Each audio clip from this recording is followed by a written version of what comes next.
Hello everyone, welcome to tutor classes. This is Sunil Sharma. आज मैं आपके लिए बहुत अच्छा एक इम्पोर्टेंट टॉपिक लेके आया हूँ गाइस। हम सब जानते हैं कि हमारे जो फाइनल एग्जाम है सीबीएसई क्लास 10th के एग्जाम वो बहुत पास आ चुके हैं और हर कोई चाहता है कि अच्छे से अच्छे मार्क्स ले सके। तो गाइस आज का टॉपिक तो आपने पढ़ लिया होगा कि you can be next topper, पे हम भी बन सकते हैं नेक्स्ट टॉपर। लेकिन कैसे, क्वेश्चन माइंड में आता है कि कैसे हम अगले टॉपर बन सकते हैं। तो नेक्स्ट टॉपर बनने के लिए क्या बातें हमें ध्यान में रखनी है, कैसे हमें टारगेट 95 मार्क्स का अचीव कर लेना है। अबाउट आर 95 मार्क्स जब हम जाएंगे तो हो सकता है कि नेक्स्ट टॉपर हम बन सके। तो देखो गाइस, यहाँ पर एक चीज है कि हमारे जो एग्जाम है अब थोड़े दिन है, ये थोड़े दिन जो है हम कैसे क्या क्या कॉन्सेप्ट को ध्यान में रखें, कौन सी बातें ध्यान में रखें और कैसे हम आने वाला जो बोर्ड का एग्जाम है उसका जो पेपर है वो हम बेटर वे से अटेम्प्ट करें सो दैट कि नेक्स्ट टॉपर हम बन सकें। ये मैं आपके साथ आज डिस्कस करूंगा। तो इसके लिए मैं आपके लिए लेके आया हूं 2019 के जो टॉपर्स हैं उनका मैथ का जो पेपर है वो लेके आया हूं और मैं आपके साथ डिस्कस करूंगा कि मैथमेटिक्स में उन्होंने किस तरह पे छोटी छोटी बातों का ध्यान रखा और कैसे अपना पेपर अटेम्प्ट किया। हम उसको पूरा एनालाइज करेंगे गाइस और आपके साथ शेयर करूंगा कि कैसे टॉपर्स हमसे डिफरेंट कैसे बन जाते हैं, एक एवरेज स्टूडेंट से डिफरेंट कैसे होते हैं, क्या वो बातें लिखते हैं आंसर शीट में कि जो एग्जामिनर खुश होकर उनको मार्क्स दे देता है।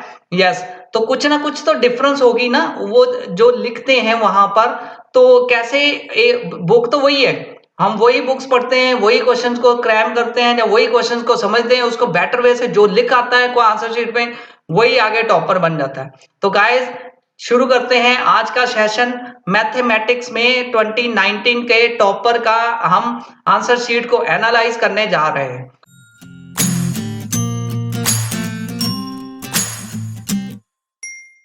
तो सबसे पहले मैं बात करता हूं, यस, तो जो टॉपर थे उन्होंने कैसे आंसर शीट लिखी, आंसर को कैसे अटेम्प्ट किया, यस, वो आपके साथ यहां पर सामने है स्क्रीन पर।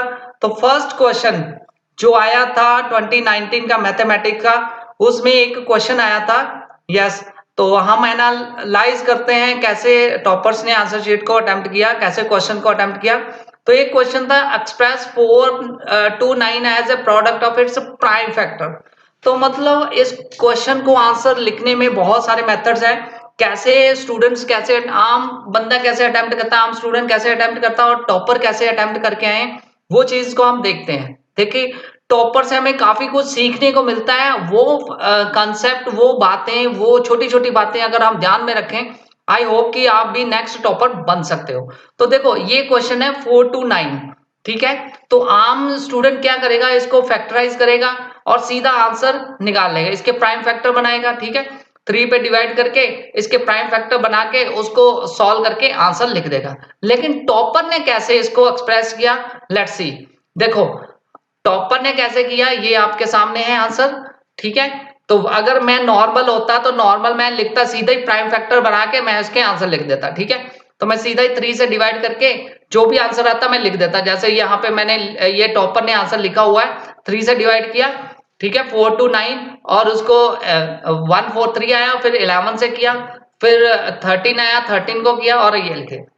लेकिन यहाँ पे देखो लिखने का स्टाइल ही मैटर करता है। पहले उन्होंने क्या लाइन लिखी टॉपर ने, 4 to 9 can be expressed as.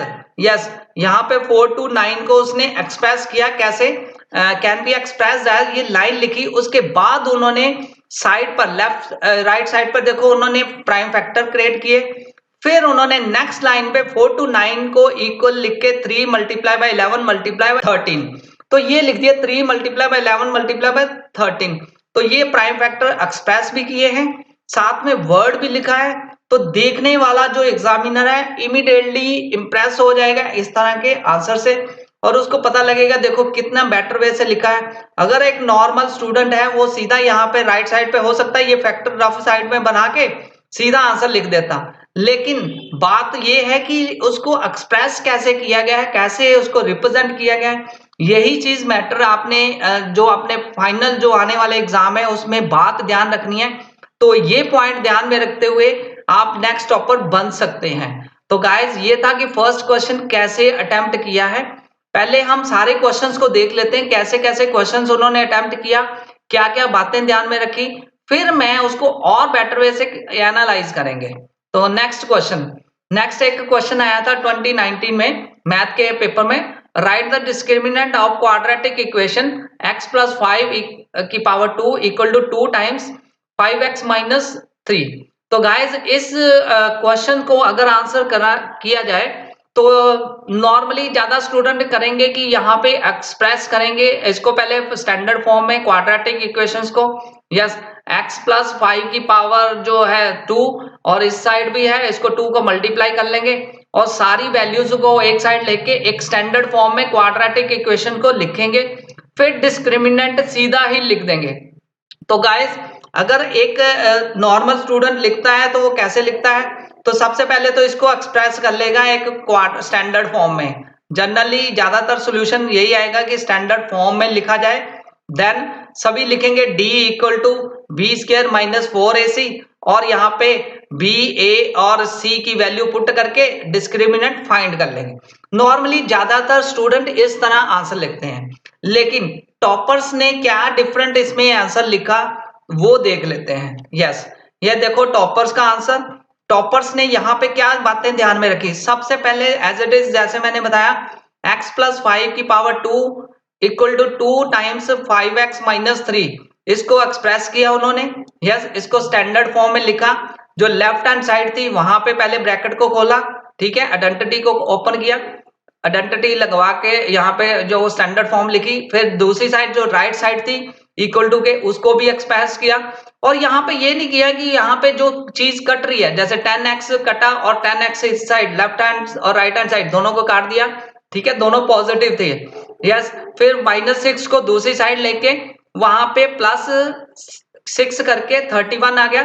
फिर देन ये जो बात ध्यान में रखने वाली है, दो बातें हैं इस क्वेश्चन में कि मैंने जैसे बताया नॉर्मली ज्यादातर स्टूडेंट क्या करते हैं स्टैंडर्ड फॉर्म में लिख के सीधा d लिख के b² - 4ac से उसको सॉल्व कर लेंगे। लेकिन क्या बात रखते हैं ध्यान में कि उसमें पहले a की वैल्यू, b की वैल्यू और c की वैल्यू लिखी, डायरेक्टली डिस्क्रिमिनेंट नहीं फाइंड किया। सबसे पहले a, b और c की वैल्यू लिखी, फिर डिस्क्रिमिनेंट। और एक चीज बात यहाँ पे ध्यान रखने वाली है कि डिस्क्रिमिनेंट को फुल लिखा उन्होंने, ये नहीं d = ज्यादातर स्टूडेंट्स क्या करते हैं d = b² - 4ac लिख के उसको सॉल्व कर देते हैं। d नहीं लिखना, पूरा वैल्यू लिखी है डिस्क्रिमिनेंट = b² - 4ac। यस, अगर आपको कई बार क्या होता है प्रॉब्लम होती है स्पेलिंग लिखने में, तो क्वेश्चन से भी आप वैल्यू ले सकते हैं। डिस्क्रिमिनेंट वर्ड लिखा हुआ है क्वेश्चन में, वहां से भी आप यूज कर सकते हैं इस वर्ड को। अब देखो आगे उन्होंने क्या किया, एक टॉपर ने 0 का स्क्वायर वैल्यू लिखी है पूरी, 0 का स्क्वायर -4 टाइम्स एक एक वैल्यू लिखी है। कई स्टूडेंट यहाँ पे क्या करते हैं b² लिख के 4ac की वैल्यू डायरेक्टली लिख देते हैं, ऐसा नहीं करना। 4ac तीनों की वैल्यू, a की वैल्यू, c की वैल्यू और 4 की वैल्यू, सारी चीजें एक्सप्रेस की हैं प्रॉपर वे से। और कई बार क्या होता है मल्टीप्लिकेशन करते करते गलती हो जाती है, जैसे यहाँ पे टॉपर ने भी गलत मल्टीप्लिकेशन की थी तो उसको जस्ट उन्होंने 2 लाइनें लगा के उसको काटा है, ठीक है। तो यहाँ पे ये नहीं करना सारी लाइन काटने की जरूरत नहीं, यहाँ पे जस्ट एक कटिंग की है और साथ में उसको मल्टीप्लिकेशन को एक्सप्रेस किया है और नेक्स्ट लाइन में उन्होंने -1 2 4 उसका जो आंसर आता है वो उसका लिख दिया। तो यही मेथड है एक कैसे बेटर वे से क्वेश्चंस को एक्सप्रेस कैसे किया है। इस क्वेश्चन के आंसर में 2 चीजें ध्यान में रखने वाली हैं कि जब भी डिस्क्रिमिनेंट आए तो उसको पहले a, b, c की वैल्यू आपने जो स्टैंडर्ड फॉर्म है वहां से लिखनी है, फिर जो डिस्क्रिमिनेंट का फॉर्मूला जरूर लिखना है, ये मिस नहीं करना। और डिस्क्रिमिनेंट जो वर्ड है d नहीं लिखना, पूरा वर्ड लिख देना है। तो ये चीजें बातें ध्यान में रखने वाली हैं यहाँ पर टॉपर की आंसर शीट पे। हमारा आज का टॉपिक भी यही है कि you can be next topper, आप अगले टॉपर बन सकते हैं चाहे आपको क्वेश्चन अच्छे से आते हैं, लेकिन अगर आपने आंसर शीट को बेटर वे से एक्सप्रेस किया तो आई होप कि आप नेक्स्ट टॉपर बन सकते हैं। आगे बढ़ते हैं नेक्स्ट क्वेश्चन पर। अब एक और क्वेश्चन है 2019 का, तो हम यहाँ पे बात एनालाइज कर रहे हैं 2019 का मैथमेटिक्स का पेपर जो टॉपर की आंसर शीट को बेटर वे से समझ रहे हैं। तो गाइस यहाँ पे क्वेश्चन क्या है, a die is thrown once find the probability of getting, दो पार्ट हैं इसके, पार्ट 1 है कंपोजिट नंबर फाइंड करना है और पार्ट 2 है सेकंड अब प्राइम नंबर फाइंड करना। मतलब एक डाइस जो है इवेंट क्या हुआ, डाइस थ्रोन किया गया वंस और हमें प्रोबेबिलिटी फाइंड करनी है कंपोजिट नंबर और प्राइम नंबर। मैक्सिमम स्टूडेंट इसका आंसर देने के लिए क्या करेंगे, वो क्या करेंगे, कभी भी यहाँ पे सैंपल स्पेस नहीं लिखेंगे, सीधा ही favourable cases divide by total number of outcome लिख देंगे। जहां फिर ज्यादातर लोग क्या करेंगे, सीधा ही सैंपल स्पेस लिख के और जो favourable cases divide bye outcome total outcome वो डिवाइड किया और आंसर फाइंड कर लिया। और ये जैसे ये क्वेश्चन के दो पार्ट है। अब इसको टॉपर ने कैसे एक्सप्रेस किया है, लेट्स सी। देखिए यहाँ पे टॉपर ने सबसे पहले तो क्वेश्चन नंबर, देखो क्वेश्चन नंबर बहुत इंपॉर्टेंट है, आपने जो भी क्वेश्चन करना है उसका क्वेश्चन नंबर जरूर वहां पे लिखना है। क्वेश्चन नंबर लिखेंगे तभी तो आंसर मैच करेंगे ना वो एग्जामिनर। यस, और सबसे पहले लिखा है इवेंट क्या हो रहा है। देखो ये बात ध्यान में रखने वाली, इवेंट क्या है, आउटकम क्या है और फेवरेबल इवेंट्स क्या है। इस तरह तीन पार्ट्स में उसको एक्सप्रेस किया। इवेंट क्या है, डाइस इज थ्रोन, आउटकम क्या है, जो सैंपल स्पेस बनाई 1 2 3 4 5 6 और साथ में ब्रैकेट में देखो ये चीज नोट करने वाली है, उन्होंने ब्रैकेट में 6 टोटल आउटकम है, टोटल सीधा ही लिख दिया है। ऐसा नहीं है कि सैंपल स्पेस लिखी फिर टोटल लिखा, सैंपल स्पेस के बाद उन्होंने 6 टोटल आउटकम लिख दी। फेवरेबल इवेंट्स, क्योंकि यहाँ पे दो पार्ट थे क्वेश्चन के, तो दोनों पार्ट में फेवरेबल इवेंट्स उन्होंने सेपरेट सेपरेट निकाले हैं। तो फर्स्ट जो केस था उसमें था कंपोजिट नंबर फाइंड करने, तो कंपोजिट नंबर के फेवरेबल कितने हैं, सैंपल स्पेस बनाई 4 और 6। Yes, then probability of getting composite number लिखा और equal to number of favourable divide by total number of outcome. तो ये कंपोजिट नंबर जो लिखा है वो लिखा है 2 डिवाइड बाय 6। मतलब इजीली क्लियर हो जाता है यहां से कि कंपोजिट नंबर की जो सैंपल स्पेस वो भी क्लियर हो रही है क्वेश्चन के आंसर से, और सेकेंडली जो पार्ट है दोनों पार्ट को सेपरेट सेपरेट लिखा है। और एक चीज ध्यान रखना, दोनों पार्ट्स जब करने के बाद उसमें एक थोड़ी सी स्पेस भी आपको मिल रही है, तो ये डिफरेंशिएट कर रही है कि पार्ट 1 पार्ट 2 क्या है। पार्ट 1 के आगे पार्ट 1 लिखा है और उसका आंसर सीधा क्लियर डिफाइन किया है। सेकंड पार्ट के आगे यस, फिर उसको लिखा है प्राइम नंबर, क्या उसके फेवरेबल केसेस आ रहे हैं, और फिर प्रोबेबिलिटी फाइंड किया। प्रोबेबिलिटी जब भी फाइंड, देखो ये नहीं है कि डायरेक्टली प्रोबेबिलिटी की वैल्यूज पुट कर दी, प्रोबेबिलिटी लिख के सीधा ही वैल्यू पुट कर दी ना, उसको फॉर्मूला में पहले एक्सप्रेस किया है नंबर ऑफ आउटकम, यस जो फेवरेबल है इवेंट के, और divide by total possible outcome. तो ये उन्होंने फार्मूला एक्सप्रेस करके फिर उन्होंने लिखा है नीचे, और number of prime numbers, favourable outcome का मतलब नंबर ऑफ प्राइम नंबर्स कितने हैं डिवाइड बाय टोटल आउटकम। तो इसको फिर आगे एक्सप्रेस करके इसको आंसर को लिखा है। कहने की बात यह है कि आंसर चाहे छोटा है लेकिन उसको एक्सप्रेस किया है वो एक बेटर वे से, बड़ा इजी टू अंडरस्टैंड वे से उन्होंने एक्सप्रेस किया है। तो यही कारण है कि एक टॉपर जो है दूसरे आम स्टूडेंट से डिफरेंट कैसे होता है। तो ये छोटी छोटी बातें हैं, आपको भी ध्यान में रखनी है फाइनल एग्जाम में। जब आपने नेक्स्ट टॉपर तभी आप बन सकते हैं ना, जब आप अटेम्प्ट करेंगे तो उसको प्रेजेंट करेंगे अपने आंसर्स को, चाहे आपको आंसर्स आते हैं अच्छे से, लेकिन उसको अच्छे से अगर रिप्रेजेंट करेंगे तभी you can be the next topper. तो आगे बढ़ते हैं, नेक्स्ट क्वेश्चन को भी देख लेते हैं। अगेन यहाँ पे क्वेश्चन है, for what value of k the given quadratic equation has no real roots. तो गाइस इस क्वेश्चन को देखो कैसे, ये जो इसमें हमें के की वैल्यू फाइंड करनी है और हमें कंडीशन क्या दी हुई है, नो रियल रूट्स। तो इस केस में टॉपर ने कैसे रिप्रेजेंट किया, देखो सबसे पहले लिखा है गिवन क्वाड्रेटिक इक्वेशन जो गिवन है वो लिखी है। फिर मैंने जैसे लास्ट बताया था कि उन्होंने वैल्यू लिखी, ए की वैल्यू क्या है, बी की वैल्यू क्या है, सी की वैल्यू क्या है। तो हर एक को एक्सप्रेस किया है स्टैंडर्ड फॉर्म से, ए बी सी की वैल्यू फाइंड की है। Then for no real roots क्या कंडीशन होती है वो भी लिखी है, discriminant must be less than 0। तो जो नो रियल रूट्स की कंडीशन होती है, मैक्सिमम स्टूडेंट क्या करेंगे, सीधा लिखेंगे डी लेस देन 0। तो अब उन्होंने लिखा डिस्क्रिमिनेंट लेस देन 0, फिर डिस्क्रिमिनेंट का फार्मूला लिखा है b square minus 4ac less than 0, फिर उसकी वैल्यूज, क्योंकि यहां से क्लियर हो जाता है, सब टॉप पे आपने ए बी सी की वैल्यू लिख दी तो एग्जामिनर को क्लियर हो जाएगा कि ए की वैल्यू क्या है, बी की वैल्यू क्या है, सी की वैल्यू क्या है। तो वो वैल्यू उन्होंने पुट की और फिर उसको सॉल्व किया और एंड पे देखो के की वैल्यू लेस देन -9 आ गई, उसको एक बॉक्स में आंसर को लिख दिया। और बॉक्स में लिखने का मतलब यही है कि क्लियर हो जाए कि के की वैल्यू ये आती है, ये आंसर है इसका एग्जैक्ट। और एंड पे उसको देयरफॉर के शुड बी लेस देन -9।